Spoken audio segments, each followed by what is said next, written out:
Space xəbərə baxırsınız.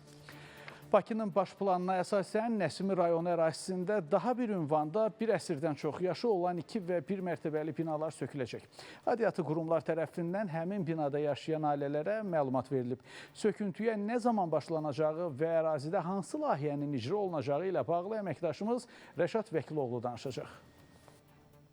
Həddindən artıq qəzalı vəziyyətdədir. Paytaxt sakini Fəridə Məlikova kimi bu ünvanda yaşayan 46 ailənin evi illər idi ki, qəzalı vəziyyətə düşmüşdü. Paytaxtın daha bir ünvanında bir əsrdən çox yaşı olan binaların söküntüsünə başlanılacaq. Bu ünvanda qəzalı istismar müddətini başa vurmuş evlərin yaxın günlərdə söküntüsünə başlanılacaq. Ünvan Nəsimi rayonunun Mirəli Qaşqay küçəsi 34 ünvanıdır.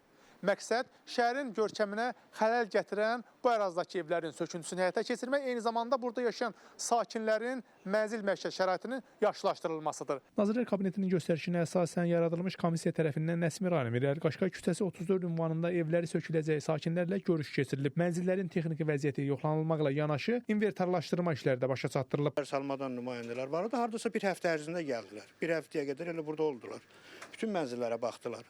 İçəridən içəriyə ölçdülər, biçdilər. Mənzilləri söküləcək ailələr evlərinin kvadratının az olmasını əsas gətirərək onlara kompensasiya deyil, yaşadıkları rayon ərazisində mənzil verilməsini istəyirlər. Kvadratımız da az. 2700-lə bir düşünün ki, biz harda gedib yaşaya bilərik. Daha rayonda da bu evi almaq mümkün deyil. Ya kompensasiya versinlər, bizi razı yola salsınlar, ya da ki bizim evimizin yerinə ev tədbir bina tikib gələcəkdə bizə ev versinlər. Bəs söküntü aparıldıqdan sonra ərazidə hansı infrastruktur layihə həyata keçiriləcək? Qiymətləndirmə mən idarəsində qulaq asdım. Onlar dedilər ki, burada evlərin kvadratının qiyməti 4700-dür, amma bizə təklif ediblər 2700. Bizim evlərin çıxarışı var. Bizə deyirlər ki, burada heç bir tikinti, heç bir şey olmayacaq.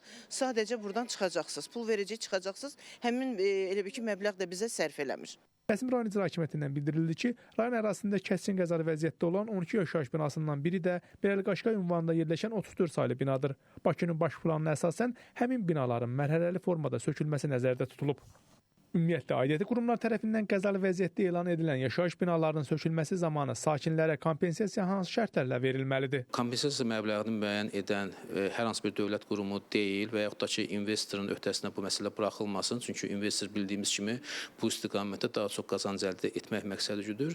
Arbitr olaraq mütləq qiymətləndirici şirkət müəyyən olunsun və qiymətləndirici şirkətin qarşısına həmin ərazidə yerləşən yeni tikilinin 1 kvadrat metrinin bazar dəyərini müəyyən etmək tapşırığı qoyulsun. Çünki vətəndaş öz mülkiyyətindən imtina etdiyi təqdirdə məhz həmin ərazidə yeni tikili əldə etmək üçün müvafiq kompensasiya məbləğinə malik olmalıdır. Dövlət Şəhərsalma və Arxitektura Komitəsindən bildirildi ki, sözgedən ünvandakı binada yaşayan sakinlərlə kompensasiya məsələlərinə dair yaxın zamanda görüşün keçirilməsi və ətraflıq məlumatın verilməsi nəzərdə tutulur. Komitədən o da bildirildi ki, inventarizasiya işləri aparılmış qəzalı binalar üzrə mənzillərin faktiki sahəsinin hər kvadrat metrinin dəyəri qiymətləndirmə fəaliyyəti haqqında Azərbaycan Respublikasının qanununa uyğun olaraq ixtisaslaşmış peşəkar qiymətləndirici şirkətlər tərəfindən təqdim edilən qiymət təklifləri əsasında müəyyən edilir.